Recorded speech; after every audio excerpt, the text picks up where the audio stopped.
Samantala, umani naman ng magkakaibang opinyon mula sa mga senador ang pagpapalabas ng arrest warrant ng Sandigan Bayan laban kay dating Pangulong Arroyo. Alamin natin ang detalye mula sa ulat ni Bianca Piedad.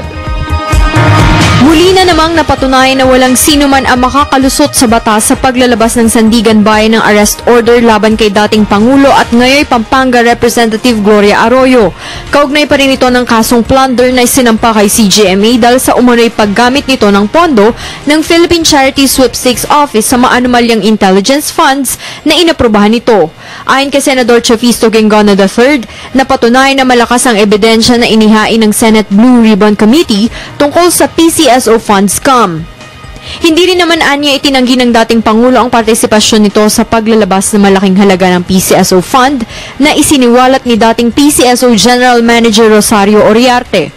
Sang-ayon sa batas, hindi maaaring magpiyansa ang sinumang napatunayan nagkasala sa kasong ang kaparusahan ay reklusyon perpetua o habang buhay na pagkabilanggo.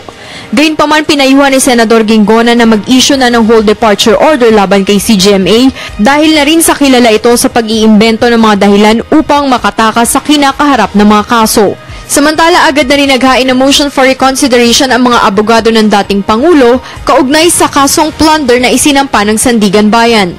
Ipinagtanggol naman ni Senador Ramon Revilla Jr. ang kongresista at sinabing hinaharap naman ito ang mga kaso laban sa kanya sa tamang korte.